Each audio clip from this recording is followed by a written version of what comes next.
नमस्कार, मैं हूं संजय शर्मा। आप देख रहे हैं 4 PM न्यूज़ नेटवर्क। संडे का दिन है। आप सभी को राजीव नारायण शर्मा का इंतजार होगा कि आज वो क्या बातें लाएंगे। हो सकता है कि इस इंटरव्यू में थोड़ा नेटवर्क खराब हो। मैं मसूरी आया था, बहुत दिन हो गए थे, छुट्टी नहीं ली थी, तो मैंने सोचा 2-4 वीडियो बोल दूंगा मसूरी में, लेकिन बाकी टाइम थोड़ा सा आराम कर लूँ। मतलब महीनों से कहीं निकला नहीं था, तो 2-3 दिन के लिए छुट्टी पे आया। लेकिन इतनी भीड़ है पहाड़ों पे, मुझे लगता है गर्मियों में पहाड़ों पे जाना नहीं चाहिए। मतलब हाल खराब है, पहाड़ बेचारे तरस गए होंगे कि कहाँ से हम इतना बोझा उठाएं, और मैं भी उनमें से एक शामिल हो गया। तो यहीं से मैंने प्रोग्राम किया है। थोड़ा सा नेटवर्क में प्रॉब्लम आ रही थी, तो हो सकता है आपको कहीं कहीं सुनने में थोड़ी परेशानी हो जाए। राजीव जी के प्रोग्राम से हर बार पहले मैं कहता हूँ कि आपको ज्योतिष में इंटरेस्ट हो तो ये प्रोग्राम देखिए, ना हो तो मत देखिए। मेरा ज्योतिष में इंटरेस्ट है, इसलिए मैं ये कार्यक्रम करता हूँ। राजीव जी की कुछ भविष्यवाणियाँ बहुत सही हैं। उन्होंने कहा था किसी भी दल को बहुमत नहीं मिलेगा। ये तब की बात है जब सारे एग्जिट पोल 400 450 सीटें कर रहे थे। राजीव जी ने कहा भाजपा अपने दम पर पूर्ण बहुमत में नहीं आ पाएगी। तो आज उन्होंने संघ को और भाजपा के रिश्तों को लेकर बहुत बड़ा खुलासा किया है। संघ के ऊपर भी कितनी बड़ी मुसीबत आने वाली है, ये इस इंटरव्यू में है। मोदी सरकार कहाँ का फंसेगी और संघ कहाँ कहाँ उलझेगा, ये सारी बातें इस इंटरव्यू में हैं। जबरदस्त बातचीत है, पूरा सुनेंगे तो आपको मजा आएगा।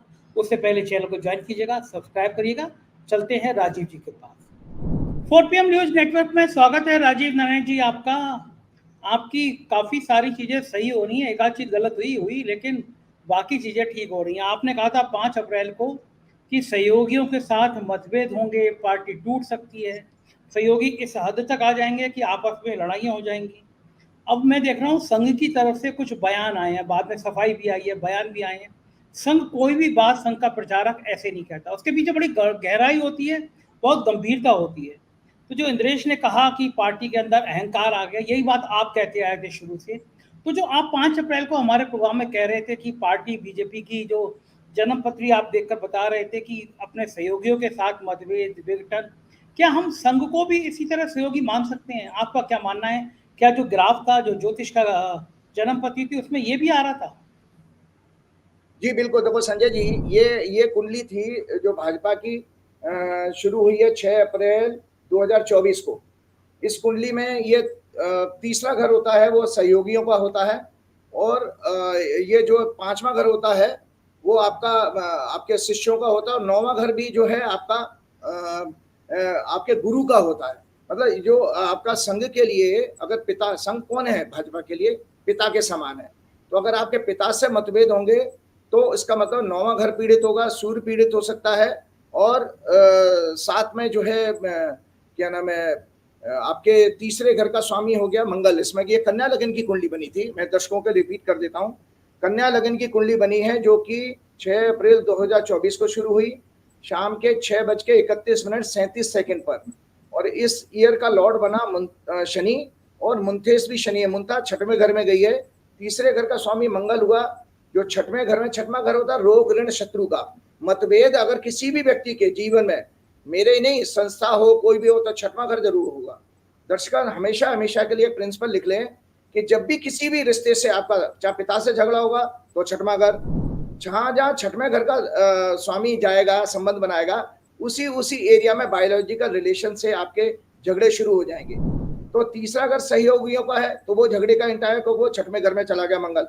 तो इसमें कुंडली पूरी बता देता हूँ। 6वें घर में कुंभ राशि में मंगल, शनि, चंद्र और मुंथा आई थी, और 7वें घर में शुक्र, राहु, सूर्य थे, और 8वें घर में लग्नेश, बुध, वक्री और अस्त थे, और बृहस्पति भी इसी के अंदर थे, जो चौथे भाव के 7वें भाव के स्वामी हैं। तो हमने आपके पिछले प्रोग्राम में दर्शकों को बताया था कि जब भी किसी का तलाक होता है, जैसे किसी की मैरिज अगर टूटेगी, तो मैरिज टूटने का सिद्धांत है कि 8वां घर या तो 7वें घर में चला जाए। 7वां घर है, दर्शकों को बताऊं, कॉन्ट्रैक्ट का होता है, समझौते का होता है, और विवाह का भी 7th हाउस मैरिज का देखा जाता है। तो उसमें 8वां घर हमने आपसे कहा था परमानेंट संबंध विच्छेद का होता है।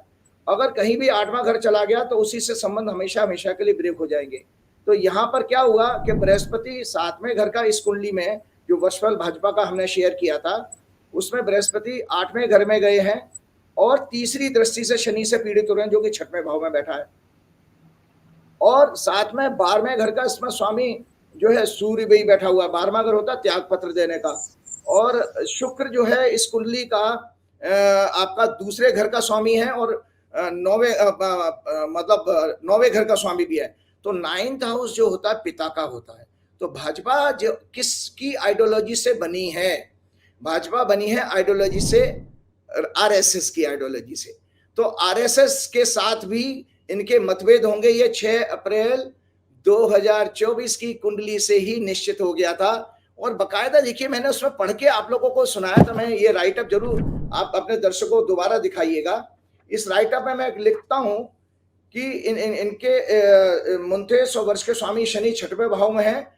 इनके लिए भविष्य में कानूनी लिटिगेशन, इनके महत्वपूर्ण नेताओं के गंभीर बीमारियों, अन्य अशुभ समाचार का योग बना रहे हैं। इस वर्ष पार्टी के बिखरने और टूटने का, सहयोगियों के साथ झगड़े का भी योग है। और भाजपा, मैंने आपको वो भी बताया था कि भाई भाजपा का क्लियर मेजोरिटी नहीं आएगी। इसी कुंडली में मैंने ये भी चर्चा की थी। तो ये आरएसएस के साथ जो हुआ है ये ऐसा ही नहीं हुआ। इसी का ग्रह चाल ने अपनी स्टोरी 6 अप्रैल को ही लिख दी थी। रिजल्ट आपके 4 जून को आए हैं और 4 जून के आने के बाद ही आप देख रहे हैं कि निरंतर किस तरह की बयानबाजी हो रही है।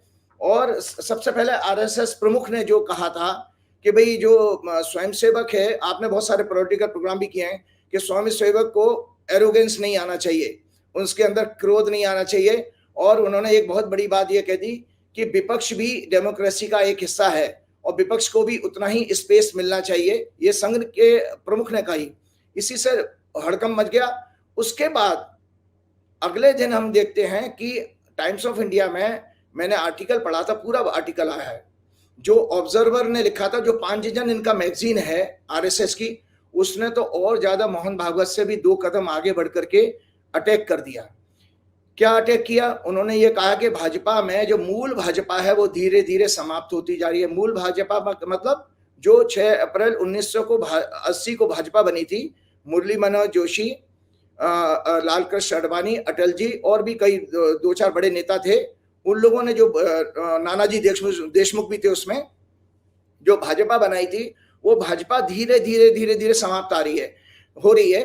क्योंकि दर्शकों की जानकारी के मैं बता देता हूं कि 240 जो अभी एमपी भाजपा के जीत के आए हैं, इस नरेंद्र मोदी और गुजरात लॉबी की जो भाजपा है, गुजरात लॉबी से मतलब है नरेंद्र मोदी और अमित शाह की भाजपा, जो 2014 से शुरू हुई है, उस भाजपा में 126 सीटें संजय जी उन्होंने कांग्रेस बैकग्राउंड के नेताओं को दी थी, इलेक्शन के लिए टिकट दिए थे।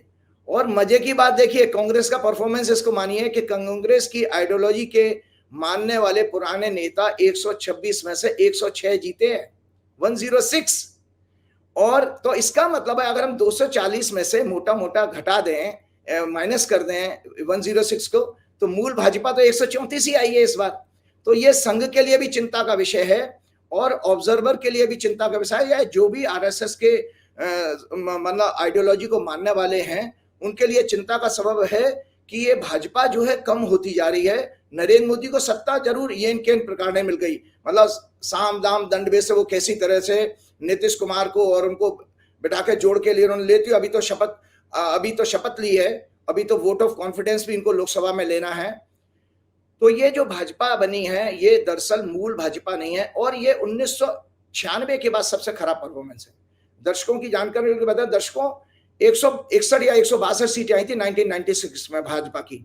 तो आज भाजपा की प्रैक्टिकली भाजपा की 136 सीटें हैं, 240 में से 106 भगोड़े हटा दिए। और 5 जन ने साफ साफ लिखा है कि जिन भगोड़ों के जरिए भाजपा का रेपुटेशन भी खराब हुआ है, और उन्होंने तो सीधा सीधा अजीत पवार का नाम भी लिया है कि ऐसे करप्ट लोगों को आपने भाजपा में शामिल किया।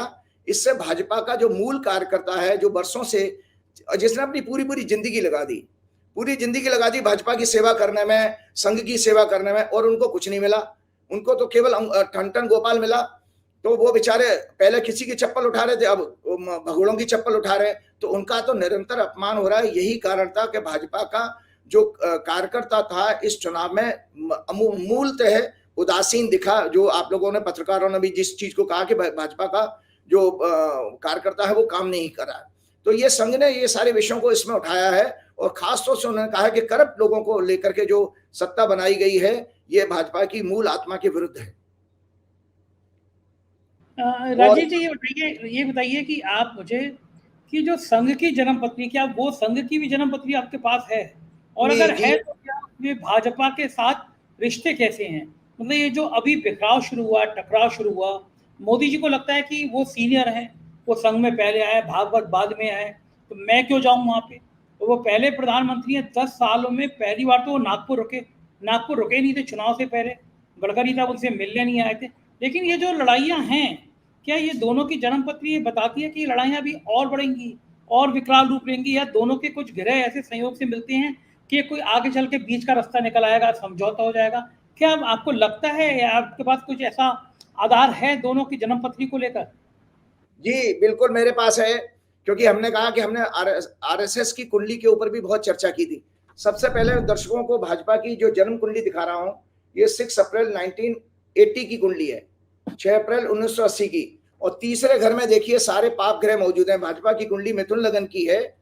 इनके तीसरे घर में मंगल वक्री, राहु, जुपिटर वक्री, शनि वक्री, और इनके 6वें भाव में चंद्रमा नीच का है, 9वें घर में बुध और केतु है, और 10वें घर में सूर्य है, और 12वें घर में शुक्र है। शुक्र के ऊपर शनि की दृष्टि है 10वीं, और 5वें घर पर इनकी तीसरी दृष्टि शनि की है। मैं आपको एक और बता देता हूं, भाजपा के शासन में एजुकेशन माफिया बढ़ेंगे, ये भी योग है। ये जो आप पेपर लीक वगैरह की जितनी घटनाएं देख रहे हैं ना, तो भाजपा की कुंडली में ये एजुकेशन माफिया का योग भी है, क्योंकि 5वें घर से वैदिक ज्योतिष में एजुकेशन देखी जाती है। उसके ऊपर तीसरी दृष्टि शनि की आ रही है, और शनि की दृष्टि आपकी 12वें घर में बैठे शुक्र के ऊपर भी जा रही है। तो इसीलिए निरंतर सेक्स स्कैंडल में भी भाजपा के नेताओं के नाम आते रहते हैं, और आते रहेंगे आगे आने वाले टाइम में भी। और इनमें वर्तमान में चंद्रमा में बुध की दशा चल रही है। आप ही के प्रोग्राम में मैंने ये कहा था कि 17 फरवरी को मैंने कहा 17 फरवरी से भाजपा के लिए मति भ्रष्ट होने का योग चल रहा है। तो उस मति भ्रष्ट होने का मतलब है बुध और चंद्रमा आपस में ग्रेट शत्रु हैं, क्योंकि चंद्रमा मन का कारक है और बुध जो है इंटेलेक्ट का कारक है। और वैदिक ज्योतिष के नियमों के अनुसार बताता हूं, फंडामेंटल सिद्धांत है, अगर बुध जो है पाप ग्रहों से पीड़ित हो, खासतौर से राहु केतु से, तो ऐसे व्यक्ति के अंदर कपटी योग होता है। कपट मतलब आप समझते हैं छल कपट, जो राहु केतु के अंदर भी था, कि राहु केतु ने भी समुद्र मंथन के समय जब उनको अमृत निकला था, तो अमृत में वो चुपके से जो है देवताओं की लाइन में घुस गए और अमृत पी लिया, अमर हो गए। फिर बाद में चंद्रमा और सूर्य ने जब शिकायत करी है भगवान विष्णु से, तो भगवान विष्णु ने सुदर्शन चक्र से उनकी गर्दन उड़ा दी। तो इसीलिए वो दोनों राक्षस आज भी राहु केतु के दिख में जाते हैं, जिनका ये राहु आपका धड़ है, सर है, और धड़ जो है केतु माना गया है। तो बीजेपी की कुंडली में कपट का योग है नंबर 1, और पिता से झगड़े होंगे, मतलब आइडियोलॉजी जो 9वां घर जो है पिता का होता है, तो पिता से झगड़े होंगे। ये भी भाजपा की कुंडली में, जन्म कुंडली में भी आ रहा है कि देर अबेर ये संघ के साथ इनके झगड़े जरूर होंगे। ये भाजपा की जन्म कुंडली में भी आ गया। और मैं आपको बता रहा हूं कि भाजपा ने जो अभी जो चंद्र कुंडली है इतनी खराब है इनकी भाजपा की, कि भाजपा ने जो सत्ता भी हासिल की है, इसमें भी अभी आने वाले टाइम में खुलासा होगा कि इलेक्शन को मैनिपुलेट करने के लिए इन्होंने सारे हथकंडे अपनाए।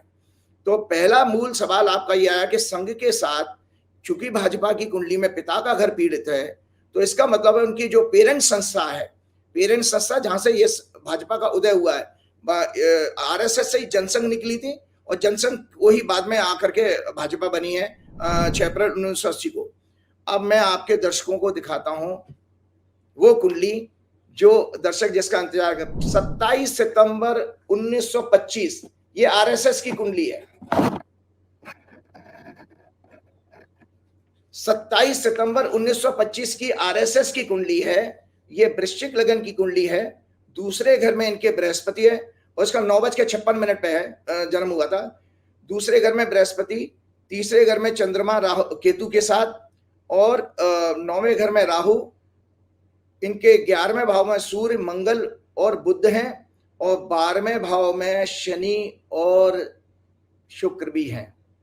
इसका एक मायने बता देता हूं संजय जी, कि ये जो कुंडली बनी थी, वृश्चिक लगन होता है स्थिर लगन, जो हमारे जब हम 12 राशियां हैं, तो दर्शकों की जानकारी के लिए बता देता हूं, 1, 4, 7, 10, मेष, तुला, कर्क और मकर, ये चर लगन है, मूवेबल साइन। और स्थिर लगन हमेशा किसी चीज में स्टेबिलिटी का फैक्टर अगर देखेंगे तो फिक्स साइन चाहिए होते हैं।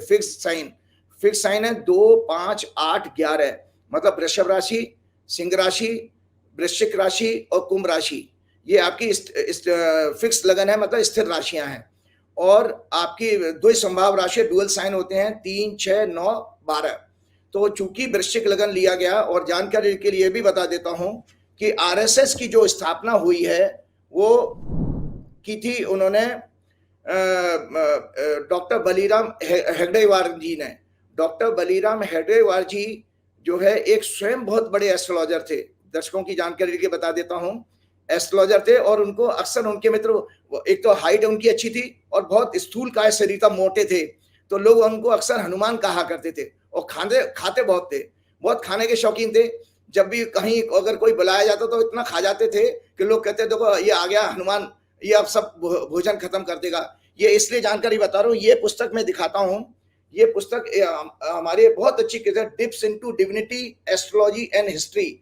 इसमें पूरा हमारे गुरुजी के.एन. राव जी ने पूरा आरएसएस के ऊपर जो है एक डॉक्टर हेगडेवार जी के ऊपर पूरा एक आर्टिकल लिखा है और एस्ट्रोलॉजिकल एनालिसिस लिखी है, क्योंकि राव साहब नागपुर में पोस्टेड थे और नागपुर में रहते हुए ही उन्होंने आरएसएस की पूरी बायोग्राफी, कोई मिस्टर पालकर हुए हैं, मिस्टर पालकर ने हेगडेवार जी की जो क्या नाम है बायोग्राफी लिखी, उसी से कंटेंट में उन्होंने एस्ट्रोलॉजिकल इसकी पैरामीटर निकाले थे। अब ये जो कुंडली बनी है, ये मंगल इसका स्वामी है, आरएसएस की कुंडली का।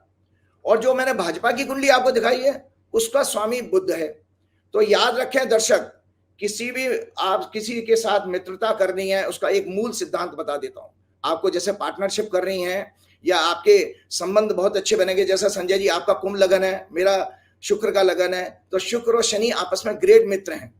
तो भाजपा की कुंडली में और आरएसएस की कुंडली में विरोधाभास है, क्योंकि भाजपा का कुंडली का लग्नेश बुध और आरएसएस की कुंडली का लग्नेश मंगल, ये आपस में ग्रेट एनिमी है। अब ये झगड़े कहां पर होंगे, किस बात के होंगे, हम उस विषय पे आगे आएंगे, क्योंकि झगड़े का योग तो अभी शुरू हुआ है और आगे बढ़ता चला जाएगा। ये ऐसी बात नहीं उठी है जो नड्डा ने जो बात कही थी कि संघ की हमको आवश्यकता नहीं है, उसके मूल कारण में दर्शक समझें। वो इसलिए कहा था क्योंकि धीरे धीरे नरेंद्र मोदी और अमित शाह ने भाजपा का कांग्रेसीकरण कर दिया है, तो वो मूल जो है आरएसएस विचारधारा की भाजपा रही ही नहीं। तो इसीलिए अब आप बताइए 240 में से अगर 106 एमपी आपके कांग्रेस बैकग्राउंड के होंगे तो वो काय को संघ की बात मानेंगे? संघ को तो ठेंगा दिखा देंगे मोहन भागवत को कहें भागो यहां से, क्योंकि तुम्हारे को हम पूछते नहीं। और आपको बता देता हूं कि जो संघ का धीरे धीरे वजूद, नरेंद्र मोदी जी जब 2001 में सत्ता में आए थे गुजरात में, वहां पर भी उन्होंने यही काम किया था। विश्व हिंदू परिषद के प्रवीण तोगड़िया जी का इस्तेमाल किया, उनको भी धोखा देकर के बाहर कर दिया, संघ को खत्म किया। सेम केस उन्होंने यहाँ पे किया। जब 2014-15 में आए थे तो उस समय एक इनके संघ के बहुत बड़े प्रचारक हुए हैं जो कोऑर्डिनेटर के रूप में काम करते थे, और उस समय संघ की ताकत बता दूं आपको, ताल कटोरा स्टेडियम में उस कोऑर्डिनेटर ने, जो संगठन मंत्री होता है, जो भाजपा संघ और पार्टी के बीच में समन्वय का काम करता है, तो उन्होंने ताल कटोरा स्टेडियम में एक बकायदा एक ऑफिस खोला था और पीएमओ की सारी मंत्रालय की फाइल उनके पास जाया करती थी। मतलब उनके पास रिकमेंडेशन में ये होता था किसको सेक्रेटरी बनाना है, किसको हटाना है, किसको करना, उसका इतना इंटरफेरेंस बढ़ गया था। बाद में धीरे धीरे नरेंद्र मोदी जी ने उनको साफ किया। आज वो संघ के जो बहुत बड़े प्रचारक, बहुत बड़े पदाधिकारी हैं, जो नंबर 3 पोजीशन पर आते हैं, मोहन भागवत और दत्तात्रेय होसबोले के बाद उनका तीसरे चौथे नंबर पे नाम है। आज वो साइडलाइन हो गए, बिल्कुल जीरो हो गए हैं, क्योंकि नरेंद्र मोदी जी ने उनका सारा इंटरफेरेंस सब खत्म कर दिया। तो नरेंद्र मोदी जी ने धीरे धीरे अपनी पोजीशन ऐसी स्ट्रॉन्ग कर ली कि अब संघ की वहां पर कोई पोजीशन में नहीं। एक रामलाल हुआ करते थे, मैं पर्सनली रामलाल जी के पास बहुत बैठा करता था पार्टी के दफ्तर में, तो वो भी यही काम करते थे कि जितने भी लोगों के देश भर में नौकरियां लगती है ना, जो ट्रांसफर पोस्टिंग, उनकी फाइलें रामलाल जी के पास जाती थी, रामलाल उनको पीएमओ में पहुंचाते थे। और रामलाल जी भी आप जो है पूरा बाहर करके और आज संघ में जुड़ गए हैं। वो भाजपा के और पार्टी के कार्यक्रमों से उनको पूरी तरह बाहर कर दिया गया है। तो ये धीरे धीरे इस तरह से संघ और भाजपा के बीच की दूरी बढ़ती चली जा रही है और आने वाले समय में और भी बढ़ेगी। उसका कारण ये है क्योंकि भाजपा कि जो संघ की विचारधारा वाले लोग धीरे धीरे यहाँ से कमजोर होते जा रहे हैं, खत्म होते जा रहे हैं। आज की डेट में भी थोड़ी बहुत अगर विचारधारा के बड़े लोग नेता कौन बचे हैं? राजनाथ सिंह जी और नितिन गडकरी, उसके बाद तो कोई बचा नहीं है इनके पास में। तो ये सब खत्म हो जाएंगे। लेकिन एक चीज मैं आप लोगों को शेयर और करना चाहता हूं, ये हेडगेवार जी ने जो भाजपा जो बनाई थी, सॉरी ये संघ बनाया था, उसका मूल क्या नाम है, उद्देश्य क्या था? ये एक किताब मैं आपको दिखाता हूं। इनका देखो मूल उद्देश्य ये था, हाँ, उन्होंने ये जो संघ की स्थापना की थी, वो लिखते हैं कि those who want to save their religion must have the collective strength to do it. It was the basic idea to form the RSS. उन्होंने डॉक्टर हेडगेवार जी ने उस दौरान हिंदुओं को मोबिलाइज और इकट्ठा करने के लिए संघ की स्थापना की थी। और ये बकायदा 27 सितंबर 1925 को, मैं बहुत बड़े आरएसएस के प्रचारक जिनके पिताजी हेडगेवार जी के साथ काम किए हैं उन्होंने नागपुर में, उन्होंने मुझे सारी जानकारी दी है। उन्होंने बताया 27 सितंबर 1925 को लगभग सुबह के 10 बजे के आसपास मीटिंग होती है हेडगेवार जी के घर में फर्स्ट फ्लोर पर, और 17 लोग उस मीटिंग में थे। और उन्होंने कहा कि हम संघ की स्थापना करेंगे, और संघ का मूल जो उद्देश्य होगा वो केवल धर्म की रक्षा करना और धर्म के प्रचार प्रसार, लोग घर घर में हिंदू धर्म की या हिंदू वैदिक रीत की जो है मान्यताएं बढ़ें, इस पर हम काम करेंगे।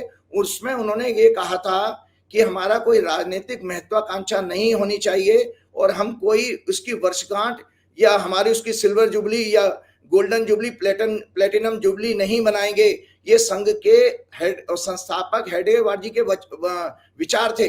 बाद में कालांतर में धीरे धीरे संघ में जो आपके होते हैं, क्या इनका जो टॉप लीडर जो होता है ना, जैसे मोहन भागवत जी हैं, संघ कारवाह कहते हैं, क्या कहते हैं उनको, तो वो संघ प्रमुख जो होते हैं, संघ प्रमुख जो है बीच में बाद में डिरेल्ड हुए हैं। संजय जी, वो डिरेल्ड कहां पर हुए हैं कि जो एक के सुदर्शन होते थे, शेषाद्री होते थे, इन लोगों ने पुरी के शंकराचार्य जी के साथ मीटिंग में एक बात कही थी, कई वर्ष पुरानी बात है, ये बड़ी गोपनीय बातें आज दर्शकों के सामने शेयर कर रहा हूं।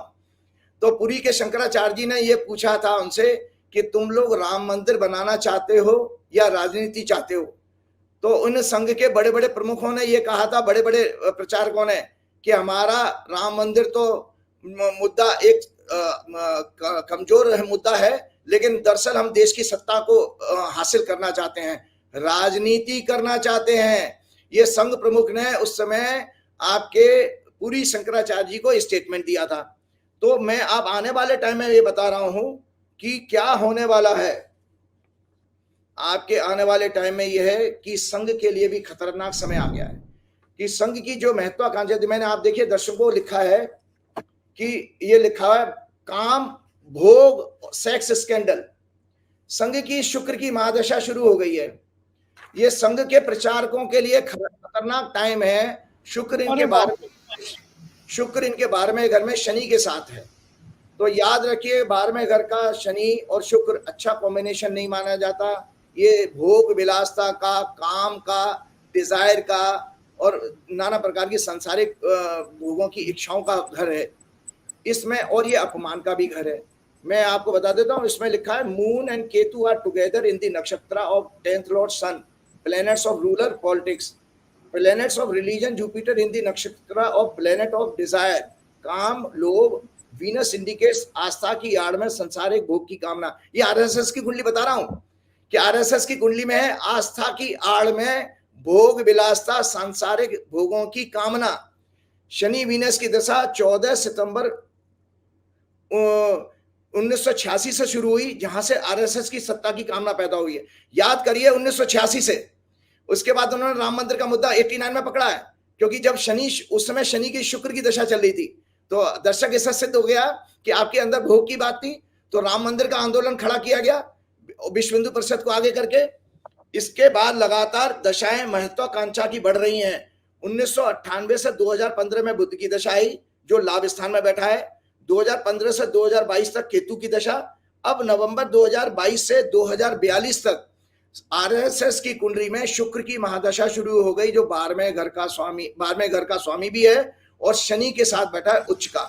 तो शनि और शनि और शुक्र का कॉम्बिनेशन मैं बता देता हूं, ये बेसिकली सेक्स का कॉम्बिनेशन है, मल्टीपल सेक्स का या डिजायर का या भोग का, केवल स्त्री का ही बात नहीं है। इसीलिए आज संघ के बड़े बड़े प्रचारक ये कहते हैं कि जो संघ के दफ्तर खुले हैं पूरे देश भर में, वो 5 स्टार होटल जैसे बने हैं। तो ये, जबकि वो हमारे को जो प्रचारक महोदय नागपुर वाले बता रहे थे कि हेगडेवार जी की कभी इच्छा नहीं थी। हेगडेवार जी ने संघ को केवल और केवल एक सांस्कृतिक एंड सामाजिक कल्याण की संस्था के रूप में विजुलाइज किया था। आज ये संस्था सत्ता की भोगी बन गई है। तो अब इनके बीच में, बीजेपी और संघ के बीच में ये टकराव इसलिए बढ़ेगा क्योंकि बेसिकली सत्ता के ऊपर कंट्रोल करने की फीलिंग आ जाएगी। संघ चाहेगा कि भाजपा के लोग, भाजपा हमारी बातों को माने, और भाजपा चाहेगी जो इस वर्तमान भाजपा है कि संघ किसी तरह से यहाँ से दूर रहे और हमारे मामलों में इंटरफियर ना करे। तो ये जब इस तरह की चीजें होने वाली हैं आने वाले टाइम में। एक बात बताइए मुझे राजीव जी, आपने कहा कि राम मंदिर का जिक्र छेड़ा, तो मैं आपसे ये पूछना चाहूंगा, आपने मेरे शो में एक बार कहा था तो राम मंदिर का उद्घाटन होने जा रहा था, तो आपने कहा था मंदिर के ऊपर जब तक पताका ना फहर जाए, मंदिर कंप्लीट नहीं हो जाए, तब तक भगवान की मूर्ति रखी नहीं जा सकती। अयोध्या हार गए, भगवान राम का श्राप होगा तभी हारे। लेकिन अब विडंबना देखिए कि भगवान राम का नाम लेना ही बंद कर दिया प्रधानमंत्री जी ने। कहा कि जय जगन्नाथ, वो पहले जब बीजेपी के कार्यकर्ताओं को जीतने के बाद संबोधित किया, एनडीए की बैठक हुई, राम का नाम ही नहीं लिया। और अब नई सूचना आ रही है, अयोध्या जाने वाली फ्लाइट कैंसिल हो रही हैं। आज मैंने देखा कि पता चला कि अयोध्या में जो फ्लाइटें आ रही थी वो कैंसिल कर दी गई हैं। अयोध्या में यात्री कम हो गए हैं। तो जिन लोगों ने जमीनें ली थी, अमिताभ बच्चन ब्रांडिंग करने आ रहे थे, जमीन ले लो, प्लॉट ले लो, सब गुजराती भाई ठेकेदारी करने आ रहे थे। तो अयोध्या के लोग तो बड़े हैरान हैं कि अचानक क्या हो गया, फ्लाइट कैंसिल, यात्री कम। तो अयोध्या में ये कर क्या रहे हैं मोदी जी? और क्योंकि भगवान राम भी नहीं चाहते कि इस तरह के लोग यहाँ पे ठेकेदारी करने, जमीन में लूट खसोट करने, मंदिर के निर्माण में जो जमीन का ढोसला हुआ। और नृपेंद्र मिश्रा जो राम जन्मभूमि यज्ञ समिति के संयोजक अध्यक्ष हैं, उनका बेटा चुनाव हार गया। कारण ये कि जब मुलायम सिंह मुख्यमंत्री थे तो नृपेंद्र मिश्रा उनके प्रमुख सचिव थे। कार सेवकों पर गोली चलवाने में उनका नाम आता है, उनको राम मंदिर का अध्यक्ष बना दिया गया। चंपत राय पे तमाम आरोप लगते रहते हैं। उनका बेटा हार गया चुनाव, और अयोध्या की हालत की फ्लाइट कैंसिल कर दी जा रही है। ये हो क्या रहा है अयोध्या में, क्यों हो रहा है? देखिए, एक तो पहले दर्शकों को जानकारी के लिए बता देता हूं, मेरी सफल भविष्यवाणी होने के बाद पहली बात तो मैं अपने हनुमान जी को साक्षात प्रणाम करता हूं, साक्षात दंडवत करता हूं।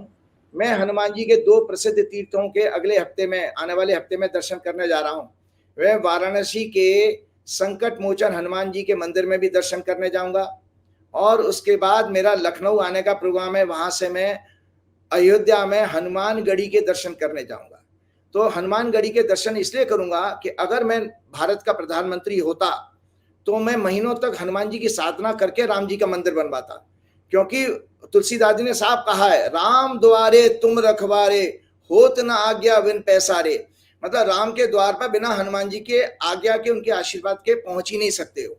तो जब ये मंदिर बनाता, और आपको पता नहीं मैंने डिटेल में इसकी पूरी थ्योरी समझाई थी, क्योंकि मैंने एक पूरा मंदिर राम जी का, हनुमान जी का, सीता जी का पूरा मंदिर पूना में बनवाया था, जिसकी सेवा में मैं रहा। मैं प्रमुख आचार्य था, और बाकायदा वास्तु के हिसाब से उसके 3 दिन तक अनुष्ठान हुआ था। और संजय जी, दर्शकों की जानकारी लेके बता देता हूँ, 50,000 मंत्रों का रोज जाप होता था, 50,000 मंत्रों का रोज डेली। 11 आचार्य थे, और उसका 1/10वें हिस्से से आपका मतलब जिसको दशांश कहते हैं, उससे हवन होता था। तो ये 3 दिन तक लगा रहा, और उसमें प्राण प्रतिष्ठा 6 अप्रैल 2023 को हमने की थी। और उसके बाद हमको पता था कि इसकी टेक्निकल जो चीजें हैं, इसकी टेक्निकल जो मंदिर निर्माण करने के लिए क्या क्या जानकारी होनी चाहिए, क्या क्या प्रोसेस होता है, वो मेरी पूरी मेमोरी में था, क्योंकि मैंने कुछ महीने पहले तो पूरा किया था। इसीलिए पहला आचार्य मैं पूरे देश में मैं हूं, बल्कि दुनिया में, जिसमें मैंने राम मंदिर के अधूरे मंदिर के निर्माण के ऊपर मैंने कटाक्ष भी किया था, और उसके बारे में बताया भी था। जनवरी का पहला हफ्ता मैं उड़ीसा से आया था जगन्नाथपुरी के दर्शन करके। जब मैंने, आपको याद है, मैंने राउरकेला से वो प्रोग्राम रिकॉर्ड कराया था आपका, मैं राउरकेला में था उस समय जब प्रोग्राम किया था। उस प्रोग्राम में मैंने सारा का सारा चीजें बताई थी कि जब तक मंदिर का ध्वज नहीं लगता, ध्वज जो है मंदिर का धर्म का प्रतीक है, तब तक मंदिर पूर्ण नहीं माना जाता। इसीलिए मैं दर्शकों आपको बताना चाहता हूं कि मैं अयोध्या जा रहा हूं कमिंग वीक में, लेकिन मैं जो हूं राम मंदिर के दर्शन नहीं करूंगा, क्योंकि मेरी दृष्टि में अभी भी वह मंदिर अधूरा है। वहां अधूरे मंदिर में बेशक आपने सुंदर सी मूर्ति लगा दी है, लेकिन प्रभु राम नहीं है वहां पे, परमात्मा का तत्व नहीं है, जिसका प्रत्यक्ष प्रमाण है। अगर कोई अनुष्ठान जीवन में, याद रखिएगा दर्शक ये जान लें, आप अपने घरों में हवन यज्ञ कराते हो, अगर हवन यज्ञ कराने के बाद या किसी भी प्रकार के हमारे कर्मकांड के जितने भी शास्त्र हैं उसमें कहा गया है, अगर आपका अनुष्ठान कराने के बाद आने वाले दिनों में कोई अच्छे परिणाम नहीं आते हैं, इसका मतलब अनुष्ठान सफल नहीं हुआ। संजय जी समझ गए आप? उसके रिजल्ट अगर आप देखिए तो हमने आपके बताया, उस समय भी हमने की कुछ 2-3-4 वो घटनाएं मुझे याद नहीं है। राम मंदिर की जब उन्होंने प्राण प्रतिष्ठा की थी तो कुछ घटनाएं नकारात्मक हुई थी उस दौरान भी, जैसे उज्जैन की जो मूर्तियां उखड़ गई थी, नाना प्रकार की हुई थी। लेकिन सबसे बड़ा प्रमाण ये है कि आज दर्शक और भाजपा के लोग, विश्व हिंदू परिषद के लोग, दुनिया के सभी लोग इसका आकलन करें, चिंतन करें, क्या राम जी का आशीर्वाद नरेंद्र मोदी और भाजपा और शाह की भाजपा को मिला? अयोध्या की सीट आप हार गए, उसके आसपास की सारी सीटें हार गए। लोग बता रहे राम जी जहां जहां से गए थे वहां सारी उस क्षेत्र की सीटें हार गए। और इतना ही नहीं, बनारस में भी जो नरेंद्र मोदी जी की जो कहते हैं कि जान मतलब मरते मरते बचे हैं, जो कहते हैं ना वर्ड एक आता मरते मरते बचे, कि जो प्रधानमंत्री पिछले 15 बरस से, बल्कि 2010 से इनकी ब्रांडिंग शुरू हुई थी, हजारों करोड़ इनकी ब्रांडिंग पे उद्योग जगत ने खर्च किया है, कॉर्पोरेट ने हजारों करोड़। और इनका आईटी सेल, महिमा मंडन, उनको महामानव बताने में, भगवान बताने में कोई चूका नहीं है। और संजय जी वो महामानव अपनी पिछली जीत से 2 लाख से भी ज्यादा वोटों से कम जीत पर जीते हैं। पिछली बार शायद 3.5 लाख वोटों से ज्यादा जीते थे, आज 1.5 लाख। ऐसे ड्रामे हुए हैं। एक साहिब साहब हैं, तो वो जो उनके इनकम टैक्स की रेट वेट हुई थी, उन्होंने बनारस में कार्यक्रम कराया, उनके कुछ बताते हैं उनके कुछ मित्रों ने कुछ ज़्यादा ही लंबी बयानबाजी कर दी थी, और ऐसे ऐसे लोग इकट्ठे हो गए थे, दाएं बाएं सब गारंटी दिया करते थे, अरे बनारस तो आप लाखों वोटों से जीत रहे हैं, आसपास की सीटें जिता देंगे थी, गारंटी रहते थे। तो ऐसे बदनाम लोगों को बनारस में इकट्ठा किया गया, और बनारस में ऐसे बदनाम लोगों को संग में लेके पहले 4 राउंड में तो प्रधानमंत्री हार रहे थे, 3 राउंड में, बाद में और 1.5 लाख वोटों से जीत क्या होती है। जो आदमी 400 सीट पार करा रहा था, जिसके डंका बज रहा था, वो खुद 2-3 राउंड में हार जाए। पता चला कि बाद में प्रशासन ने कुछ हुनर दिखाया, तो उस हुनर से भाई साहब 1.5 लाख वोटों से जीत पाए। तो इसका मतलब ये है कि अयोध्या के आसपास की सब सीट हार जाओ, बनारस के आसपास की सब सीट हार जाओ, आप सही कह रहे हैं। और फिर दूसरा, हार गए चलो, हार की चलती रहती है, अयोध्या के लोगों को भक्त गाली दे रहे हैं, अयोध्या के लोगों को गाली दे रहे हैं, ये भक्तगढ़ जोड़े हैं मोदी जी के, कि अयोध्या तुमने पाप कर दिया। भाई भगवान राम की नगरी में वही रहेगा जिसको राम बहुत प्यार करते हैं, गाली क्या देना लोगों को। फ्लाइटें कैंसिल हो जा रही हैं, बताइए आप क्या अयोध्या का क्या हाल करना चाह रहे हैं ये। अब अगर हार गए तो अयोध्या का हाल बेहाल कर देंगे राजीव जी। नरेंद्र मोदी को मेरे से ज्यादा अच्छा कोई नहीं जानता होगा, क्योंकि इनके बारे में डॉक्टर शंकर सिंह बघेला जी से मैंने घंटों उन्होंने मुझे बहुत सारी जानकारी दी है। एक लालजी भाई पटेल आरएसएस प्रमुख होते थे गुजरात के, उनसे भी मुझे जानकारी मिली है, और कई संघ के बड़े बड़े प्रचारकों से मेरे, जिनके साथ उन्होंने काम किया, मुझे सारी जानकारी मिली है। इसलिए नरेंद्र मोदी जी को मैं बहुत अच्छे से जानता हूं। मैं बता देता हूं आप लोगों को कि नरेंद्र मोदी जी अयोध्या भविष्य में अब कभी नहीं जाएंगे। और नरेंद्र मोदी जी इतने चिड़ू हैं, ये इतना चिढ़ते हैं, अगर इनको कहीं से भी जरा सा नेगेटिव बात सुनने को मिल जाए या इनके मन मुताबिक चीज ना हो तो इससे दुश्मनी पाल लेते हैं। तो आज अयोध्या वासियों से और उत्तर प्रदेश के पूर्वांचल से ये मान लें कि नरेंद्र मोदी जी ने दुश्मनी अब मान ली है, अब वो वहां कभी नहीं जाएंगे। बल्कि नरेंद्र मोदी जी अब कभी भी बनारस में भी नहीं जाएंगे। अगर अगला चुनाव नरेंद्र मोदी जी रहे और चुनाव लड़ा तो याद रखना का देशवासी ये मेरी बात को नोट कर लें, नरेंद्र मोदी जी उत्तर प्रदेश छोड़ देंगे और गुजरात से चुनाव लड़ेंगे, क्योंकि अब उनका बेसिकली उत्तर प्रदेश से मोह भंग हो चुका है, क्योंकि उनको खुद को पता है कि बनारस की ये जीत उनकी जीत नहीं बल्कि हार के बराबर है। इसलिए वो माँ गंगा ने उनको गोद ले लिया है, और वो माँ गंगा से कहेंगे तुम अपना रास्ता देखो, मैं अपना रास्ता देख रहा हूँ। वो माँ गंगा को भी ऐसे ही छोड़ जाएंगे जैसे उन्होंने भी स्वयं अपनी सगी माता जी का अधूरा संस्कार किया था, इसी तरह से वो माँ गंगा को भी अधूरा छोड़ के जाने वाले हैं। वो राजीव जी एक सवाल और है, आपने कहा कि जो शपथ ली गई है, ये इसका काल बड़ा खराब है, प्राकृतिक आपदाएं आएंगी, उत्तराखंड के जंगल धधक रहे हैं, जल रहे हैं। जब शपथ ग्रहण चल रहा था तब आतंकी हमला हो गया तीर्थयात्रियों की बस पर।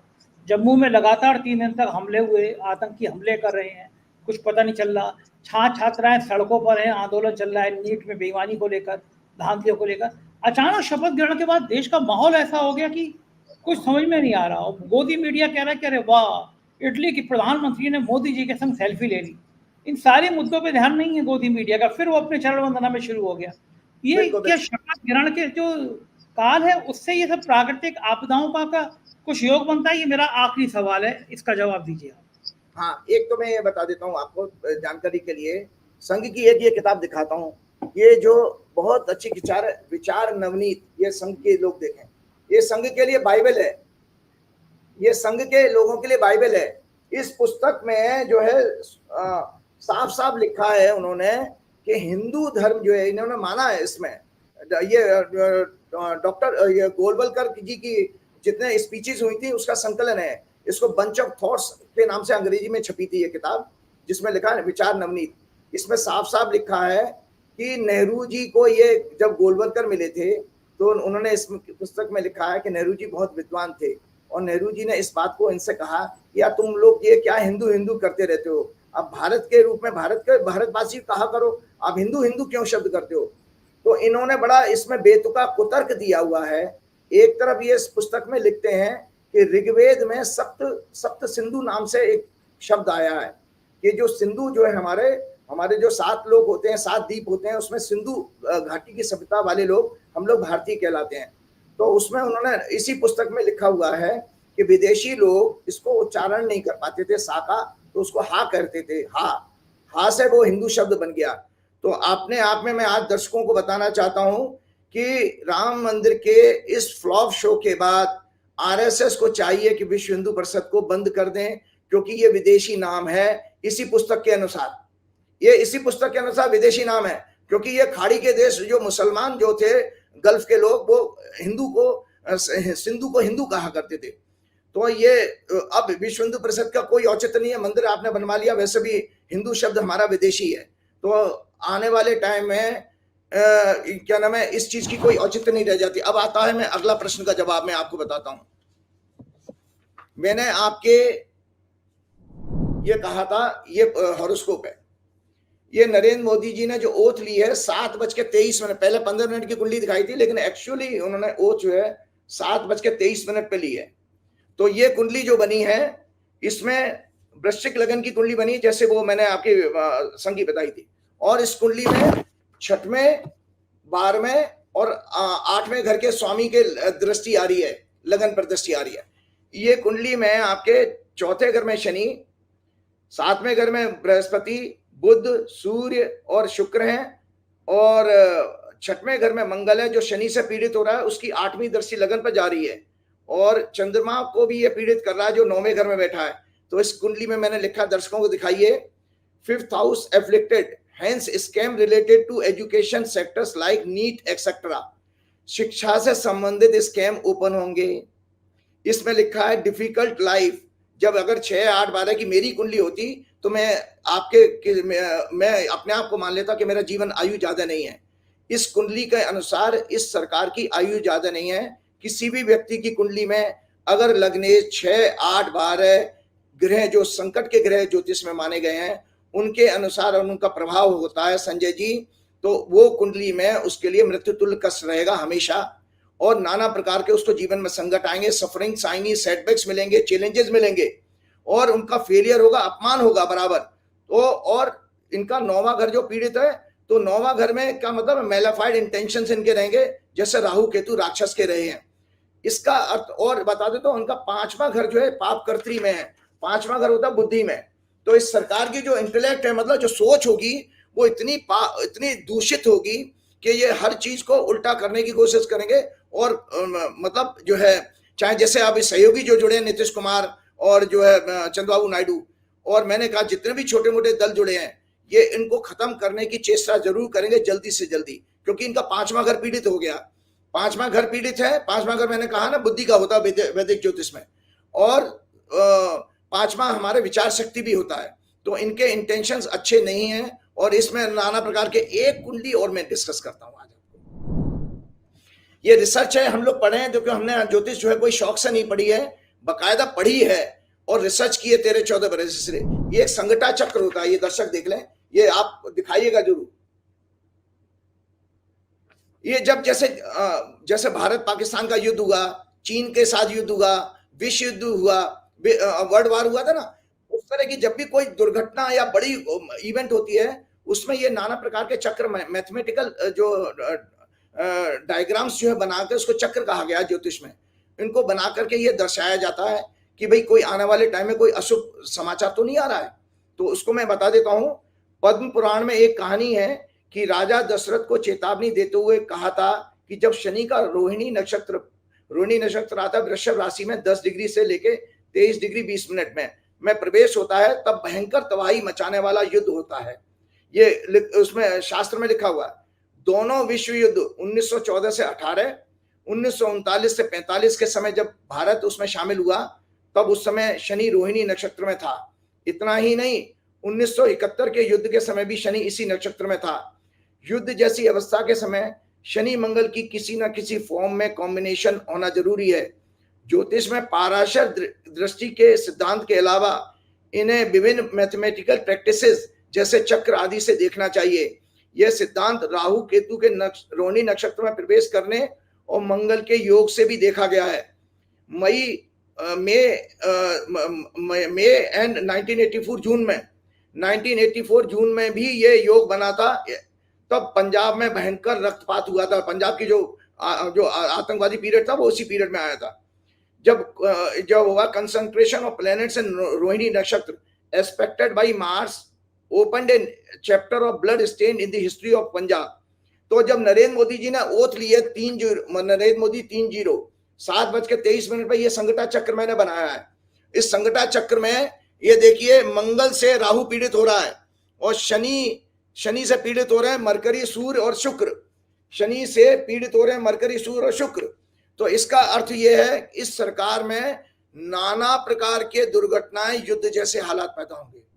आतंकवादी घटनाएं जो अभी तक आपने 10 साल में नहीं देखी हैं, वो होती चली जाएंगी। चीन से भी हो सकता है, आपके पड़ोसी देशों से संबंध खराब होंगे और गृह युद्ध जैसी स्थिति होगी।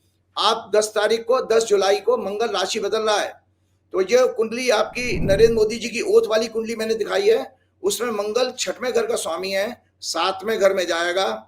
आपस में सिर्फ फुटबॉल की स्थिति पैदा होती है एलाइज के साथ में, गठबंधन में। तो ये निरंतर इस चक्र के जरिए भी मैंने आपको बता दिया। 10 जुलाई के बाद आप सहयोगी यानी नीतीश बाबू और नायडू दोनों से कुछ मतभेद हो सकते हैं क्या? बिल्कुल मतभेद होंगे। उस मतभेद के ऑलरेडी बीच पड़ चुके हैं और ये मतभेद होंगे। अभी किसी ने मुझे शेयर किया था कि नीतीश कुमार को अचानक अस्पताल में, मेदांता हॉस्पिटल में पटना में एडमिट कराया गया है। आप चेक कर लें दर्शक, उनकी तबीयत बिगड़ गई है। तो मैंने आपको पहले ही आपके प्रोग्राम में ये कहा था कि भाजपा की जो वर्षफल की कुंडली है, महत्वपूर्ण नेताओं की बीमारी और उनके अशुभ समाचार आने का योग है। तो याद रखिएगा दर्शक कि भाजपा का 10 साल में जिसने साथ दिया है, उनका पूरा कैरियर बर्बाद हो गया। जैसे मायावती, जैसे जगन रेड्डी, जैसे नवीन पटनायक, जैसे केसीआर, जब भाजपा ने चोर दरवाजे से ऑर्डिनेंस ला करके बिल पास कराए हैं, इन चारों लोगों ने हमेशा भाजपा का साथ दिया और देश के साथ अन्याय किया और आज वो चारों जीरो हो गए हैं। इसी तरह नीतीश कुमार और चंद्रबाबू नायडू भी समझ लें कि इसी तरह भाजपा की गृह दशा इतनी खराब चल रही है कि जो उसके साथ जुड़ेगा उसकी बर्बादी शुरू हो जाएगी, क्योंकि काल उसको दंड जरूर देगा। बिल्कुल ठीक है। अंत में राजीव जी, आज आपसे ज्यादा समय ले लिया, अब आपके हनुमान जी की चौपाई सुनने का समय आ गया है। हाँ, मैं एक जल्दी से एक बात खत्म करता हूँ। दरअसल मैं बोलना तो चाहता था कि भाई देखिए, 21 जून को योग दिवस है। 21 जून को योग दिवस है और योग दिवस क्यों उन्होंने ये तारीख दी गई थी, क्योंकि 21 जून 1940 को डॉक्टर बलीराम हेडगेवार जी ने उनकी मृत्यु हुई थी। तो इसीलिए भाजपा की जब सरकार आई तो 21 जून को योग दिवस के रूप में मनाती है। लेकिन योग के रूप में मैं आपको बता देता हूं कि योग का अर्थ यहाँ पर आसन नहीं है। आसन को कहते हैं पोस्चरिंग, मतलब पोस्चर बनाना। आपकी गर्दन अगर टेढ़ी रहती है तो आप जो है कुछ इस तरह के आसन करिए, गर्दन सीधी रहे। आपकी बैक एक रहती है, आपका बैठना उठने का पोस्चर गलत है, तो हम पोस्चरिंग ठीक करते हैं। तो लेकिन योग का अर्थ यहाँ पर मेडिटेशन से ही है, क्योंकि योग का योग चित्त वृत्ति निरोध है। पतंजलि कहते हैं, ये पतंजलि की जो पुस्तक है अपनी क्या नाम है, हाँ, ये पतंजलि योग सूत्र है, ये बहुत अच्छी पुस्तक है। इसमें सारे योग की व्याख्या दी हुई है, सारे संस्कृत में। तो इस पुस्तक में सेकंड श्लोक में कहा गया है योग चित्त वृत्ति निरोध है, मतलब योग जो है बेसिकली मेंटल थॉट्स बेस को कंट्रोल करना ही योग है, और उसी से आप ईश्वर की, योग का अर्थ है मतलब परमात्मा से जुड़ना। परम आत्मा, आत्मा हमारी अंदर है, आपके अंदर है, और परम आत्मा वो सुप्रीम है, उसके साथ जुड़ना ही योग है।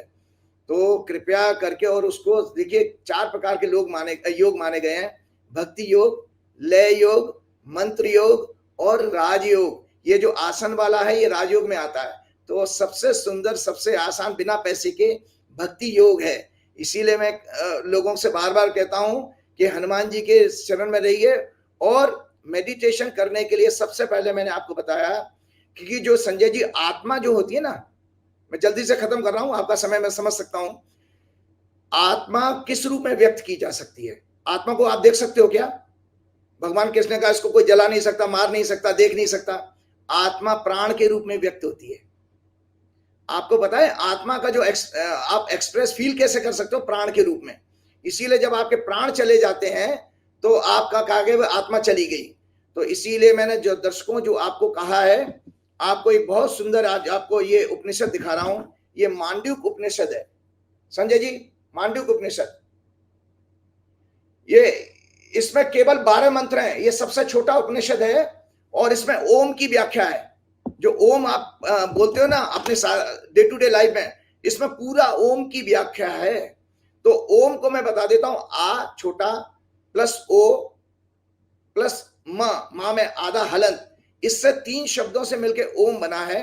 तो मैं दर्शकों को आपकी हेल्थ के लिए बता देता हूं, 21 जून से पहले आप इसको प्रैक्टिस में लाइए। संकल्प ले लीजिए कि पूरा प्राण लेंगे पेट से, सुबह उठ करके पूरा प्राण, जिसको एब्डोमिनल ब्रीदिंग कहते हैं। अगर जिनकी प्रैक्टिस अच्छी नहीं है, बहुत संजय जी एक जानकारी और बता देता हूं आपको मैं, जिनकी प्रैक्टिस अच्छी नहीं है संजय जी, जिनकी प्रैक्टिस अच्छी नहीं है, वो पहले अपने पेट पे हाथ लगा लें और एक हाथ ध्यान मुद्रा में रखें और डीप ब्रीदिंग करें पेट से। तो हाथ आपको महसूस होगा हाथ आगे पीछे जा रहा है। तो जब आप सांस छोड़ेंगे तो पेट पीछे जाएगा, सांस लेंगे तो आगे जाएगा। 25 काउंट करेंगे। पहले महीने, दर्शक सुन लें, पहले महीने पहले अपने प्राण को बैलेंस करेंगे 1 महीने तक। दूसरे महीने भगवान कृष्ण ने गीता में कहा है, भगवान कृष्ण ने गीता में ये कहा है कि अर्जुन जो है, इसमें गीता में 6वें अध्याय में पूरा व्याख्या की है मेडिटेशन की भगवान कृष्ण ने। भगवान के कृष्ण कहते हैं अपनी नाक की टिप पर, माना नाक के आगे वाले पॉइंट पर अपना माइंड का कंसंट्रेशन ले आइए। 2nd मंथ में जब आप इनहेल और एक्सहेल करेंगे, 3rd मंथ में, तीसरे महीने में आप जब एक्सहेल करें तो आप ओम बोलिए, जैसे मैं बोलता हूं। मैंने ब्रेथ पूरा श्वास लिया,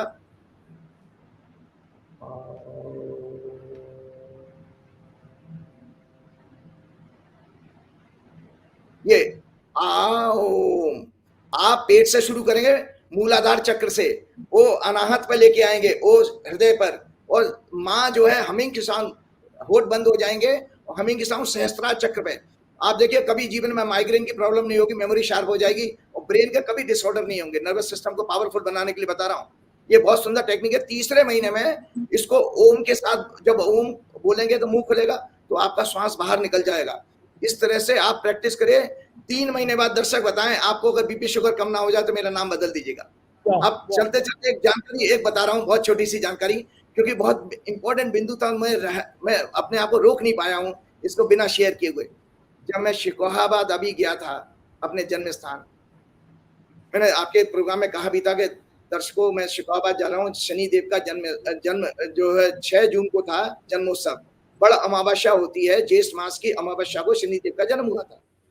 तो संजय जी जब हम पूजा कर रहे थे वहां पर, तो जानकारी लोगों को मिल गई, लोग मिलने के लिए आए। तो उसमें से एक सज्जन आया मेरे पास, आर्मी का सूबेदार था। दर्शक मेरी बात को ध्यान से सुने, वो आर्मी का सूबेदार था और हम लोग मंदिर के प्रांगण में 20-25 लोग बैठे हुए थे। वो चुपके से मेरे कान में आया और बोलने लगा कि मैं मुसलमान हूं, सूबेदार, आर्मी का सूबेदार, मैं मुसलमान हूं, क्या मैं आपकी पूजा में बैठ सकता हूं?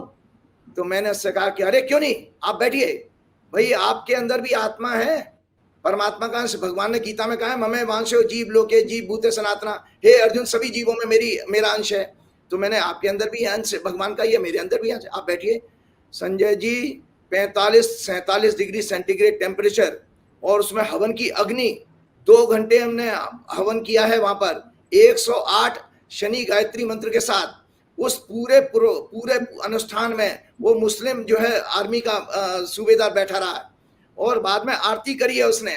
और उसके बाद आपको गवाह के रूप में बता देता हूं, अशोक यादव जी जो पूर्व भाजपा मंत्री रहे हैं उत्तर प्रदेश से, वो और पत्नी भी उनकी शामिल थी हवन में, आप उनसे पूछ लीजिएगा। हवन खत्म होने के बाद में सब लोगों को मैंने कहा कि देखिए ये जन्म से मुस्लिम घर में पैदा हुए हैं, इन्होंने मेरे से प्रार्थना की थी कि क्या मैं, वो मुझसे मिलने के लिए आए थे एक्चुअली, तो वो कह रहे कि मैं इसमें पूजा में बैठना चाहता हूं। तो मैंने कहा बैठिए, और पूरा अनुष्ठान उस व्यक्ति ने अटेंड किया।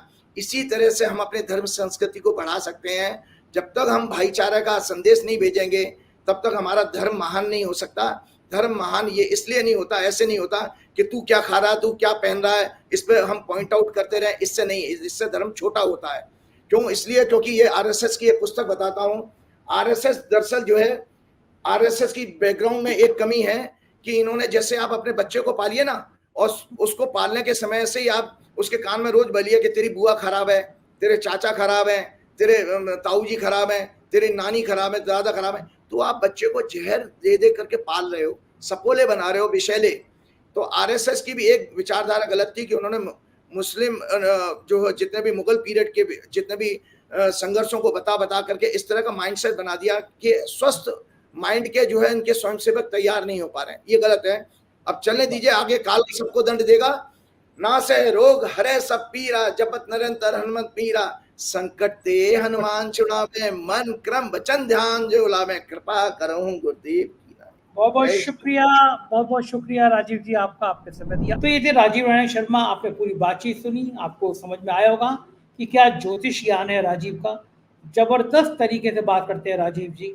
मुझे बताइएगा ये बातचीत आपको कैसे लगी, चैनल को ज्वाइन कीजिएगा, सब्सक्राइब करिएगा। शुक्रिया, थैंक यू।